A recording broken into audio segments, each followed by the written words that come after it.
कहानी की शुरुआत में राफेल नाम का एक लड़का को दिखाते हैं जिसे कूड़े के ढेर में एक लेडीज पर्स मिला। जब राफेल ने उसे खोला तो उसे अंदर नोटों की एक गद्दी दिखाई दी।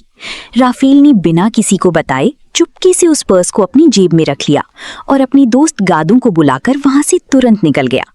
राफेल और गादू एक छिपी हुई जगह पर जाकर बैठ गए जहां राफेल ने पर्स के पैसे गिने और उसमें से 150 रुपए अपनी साथी गादू को दे दिए।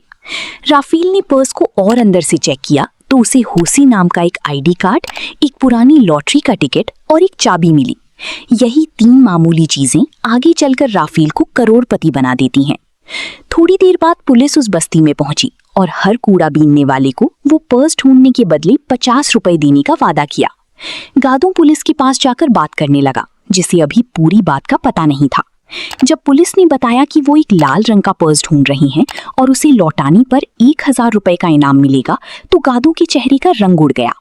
गादू ने तुरंत राफेल की तरफ देखा पर राफेल ने कोई इशारा नहीं किया, इसलिए गादू ने भी पुलिस को पर्स के बारे में कुछ नहीं बताया। जब पुलिस वहां से जाने वाली थी तभी राफेल की मां की वजह से उनकी पूल खुलते खुलते बची। पुलिस वाले राफेल और गादू को शक की नजर से देखने लगे पर बिना कुछ कही वहां से चले गए। अब राफेल को समझ आ गया कि पर्स में तो सिर्फ कुछ 100 रुपए थी, लेकिन पुलिस इसके लिए 1000 रुपए देने को तैयार है। इसका मतलब इस पर्स के अंदर की चीजें बहुत कीमती हैं। लेकिन पुलिस 1000 रुपए देने को तैयार है, इसका मतलब राफेल और गादू नाले के रास्ते चलती हुई एक सुनसान जगह पर पहुंचती हैं, जहां एक और लड़का रहता है जिसका नाम रैट है। रैट बहुत ही दुबला पतला है, वो हर वक्त गंदा रहता है और उसे ऐसी बीमारी है कि लोग उसके पास जाने से भी डरते हैं। राफेल जब रैट के पास पर्स छिपाने की बात करता है तो रैट सीधा 500 रुपए मांग लेता है, क्योंकि उसने भी पुलिस की तरफ से इनाम की बात सुन ली थी।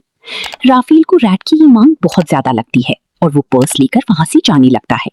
तभी रैट राफेल को रोकता है और कहता है कि पुलिस इसी चीज के पीछे है। रैट पूछता है कि आखिर वो पर्स लेकर कहाँ जाएंगे, क्या फिर से उसी गंदे नाले में? इसके बाद राफेल, गादू और रैट तीनों मिलकर ट्रेन से शहर की तरफ निकल जाते हैं। पुलिस से बचने के लिए वो जमीन के नीचे बनी गुप्त रास्तों का इस्तेमाल करते हैं। वहां एक वेंटिलेशन वाली जगह पर उन्हें वो लॉकर मिल जाता है जिसकी चाबी पर्स में थी। अब मुश्किल ये थी कि वहां पुलिस का पहरा था, तो लॉकर तक कैसे पहुंचा जाए? तब गादू हिम्मत दिखाता है और लोहे की जाली से बाहर निकलकर एक राहगीर का बैग छीनकर भागने लगता है। सारा ध्यान गादू की तरफ चला जाता है और पुलिस उसके पीछे भागती है। इसी मौके का फायदा उठाकर राफेल और रैट चाली हटाकर अंदर घुसते हैं और चाबी से लॉकर खोल देते हैं। लेकिन राफेल और रैट को हैरानी तब होती है जब लॉकर के अंदर सिर्फ एक चिट्ठी मिलती है। उनके पास सोचने का समय नहीं था, इसलिए वो जल्दी से वहां से निकलकर घर जाने वाली ट्रेन में चढ़ जाते हैं। राफेल खिड़की से बाहर झांककर गादू का नाम पुकारता है। उसे डर था कि गादू पकड़ा ना गया हो। तभी गादू दूसरी तरफ से ट्रेन के अंदर आ जाता है। तीनों दोस्त सही सलामत अपना काम पूरा कर लेते हैं। गादू जल्दी से वो चिट्ठी खोलकर देखता है पर उसे लगता है कि ये तो होसे की लिखी हुई किसी कैदी के नाम एक मामूली चिट्ठी है। उन्हें अंदाजा भी नहीं था कि यही चिट्ठी राफेल, गादू और रैट की जिंदगी बदलने वाली है। ये जानने के लिए कि पुलिस इस चिट्ठी के पीछे क्यों पड़ी है, वो तीनों चुपके से चर्च में घुसते हैं। वहां राफेल और उसके दोस्त पादरी के कंप्यूटर पर उस कैदी का नाम चेक करते हैं तो पता चलता है कि वो कैदी गरीबों के लिए केस लड़ने वाला एक वकील है। उस वकील का नाम होसे था, जो भ्रष्टाचार के खिलाफ लड़ने वाला एक क्रांतिकारी नेता था, लेकिन बाद में सत्ताधारियों ने उसे जेल में डाल दिया। इसी बीच पुलिस वाले सभी कूड़ा बीनने वालों को इकट्ठा करके पर्स ढूंढने के काम पर लगा देते हैं। पुलिस ऑफिसर फ्रेड को शक हो जाता है क्योंकि उसने गौर किया कि राफेल और गादू जो उससे पहले मिले थे काम पर नहीं आए हैं। गुस्से में पादरी लोहे के दरवाजे को पकड़ देकर राफेल का नाम चिल्लाने लगता है, लेकिन कोई फायदा नहीं होता। गादू और पादरी बेबस होकर पुलिस स्टेशन के बाहर बैठ जाते हैं। उन्हें ये नहीं पता था कि राफेल वहां है ही नहीं। फ्रेड राफेल को एक सुनसान सड़क की रीचेक पर ले जाता है और उसे एक बोरी में बंद करके पुलिस की गाड़ी में डाल देता है कि पर्स का असली मालिक होसे उनकी टॉर्चर की वजह से मर चुका है और अगर राफेल ने सच नहीं बताया तो उसका भी वही हाल होगा। लेकिन फ्रेड को ये अंदाजा नहीं था कि उसके साथी पुलिस वाले होसे की उस चिट्ठी के लफड़े में नहीं फंसना चाहते थे, क्योंकि वो मामला बहुत भद्दा था। इसलिए वो पुलिस वाले चुपके से राफेल को छोड़ देते हैं। फ्रेड की ये गलती उसे बाद में बहुत भारी पड़ने वाली थी। अगले दिन गंभीर रूप से जख्मी राफेल सड़क के किनारे मिलता है। बस्ती के लोगों को जब राफेल घायल हालत में मिलता है तो वो उसे तुरंत चर्च ले जाते हैं। पादरी राफेल के जख्मों पर टांके लगाते हुए उसे समझाते हैं कि अगर उन्हें वो पर्स मिला है तो अभी भी मौका है उसे पुलिस को सौंप देने का। लेकिन राफेल, गादो और राइट ने उस पर्स के राज के लिए बहुत कुछ झेला था। राफेल की तो जान जाते जाते बची थी, इसलिए वो अब पीछे नहीं हट सकते थे। पादरी के जाने के बाद तीनों उलझन में पड़ जाते हैं, क्योंकि उनके पास अब सिर्फ उस कैदी का नाम था। उन्हें समझ आ जाता है कि अब किसी बाहरी मदद की जरूरत है। वो पादरी की असिस्टेंट के पास जाते हैं और बताते हैं कि राफेल की जान को खतरा है और उन्हें पुलिस के खिलाफ केस करने के लिए एक वकील चाहिए। लेकिन कोई भी आम वकील पुलिस से पंगा लेने को तैयार नहीं था। तभी गादो बताता है कि उसका एक दादा है जो वकील है, पर वो अभी जेल में बंद है। असिस्टेंट हैरान होती है कि आखिर एक कैदी वकील उनकी मदद कैसे करेगा, पर गादो की मजबूर करने पर वो मान जाती है। अगले दिन असिस्टेंट गादो के साथ जेल पहुंचती है।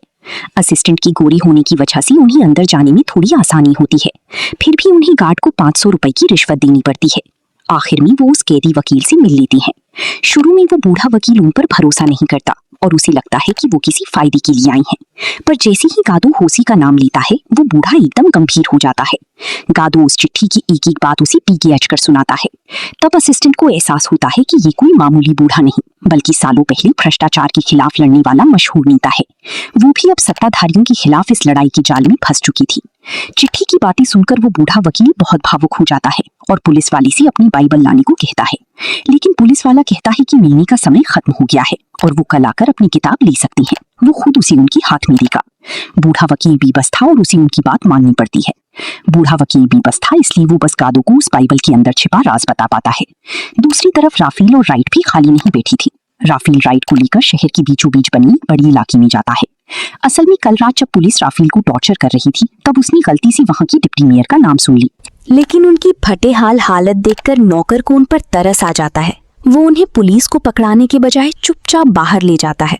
बातों बातों में उन्हें पता चलता है कि होसे असल में डेप्यूटी मेयर का सबसे करीबी आदमी था। लेकिन 2 दिन पहले होसे ने डेप्यूटी मेयर के करोड़ों रुपए और रिश्वत के हिसाब वाली डायरी चोरी कर ली थी। होसे ने वो सब एक फ्रिज में छिपाया था और अगले दिन मजदूरों से उसे कहीं और भिजवा दिया था। इस तरह होसे ने चोरी को बड़ी शातिर तरीके से अंजाम दिया था। रात को राफेल, गादो और रैट बैठकर आगे की प्लानिंग करते हैं।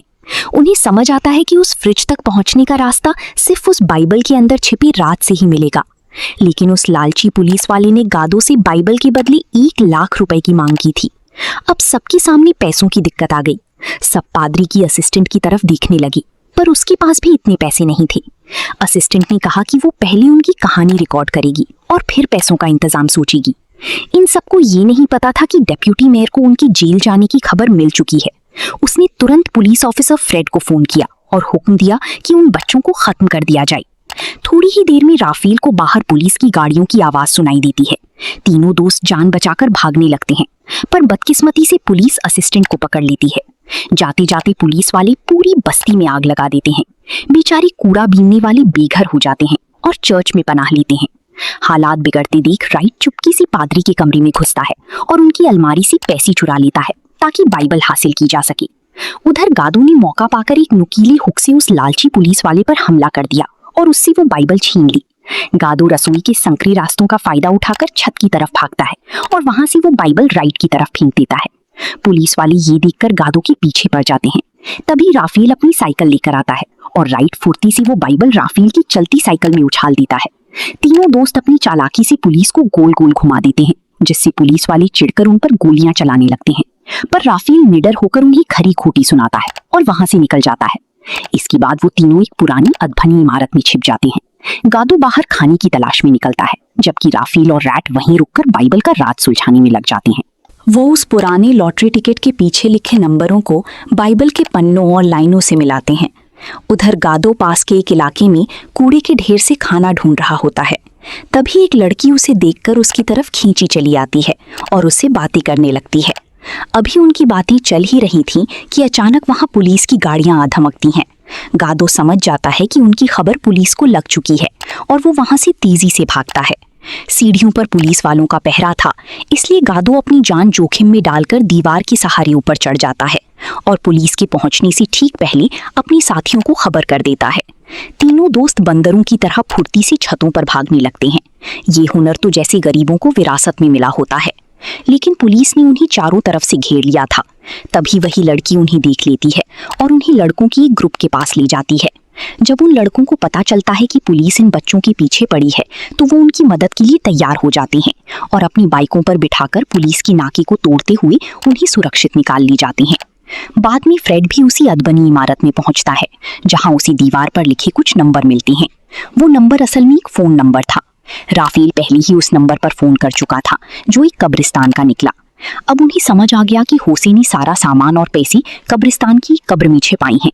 बाइबल के इशारों को समझते हुए वो तीनों उस कब्रिस्तान की तरफ निकल जाते हैं।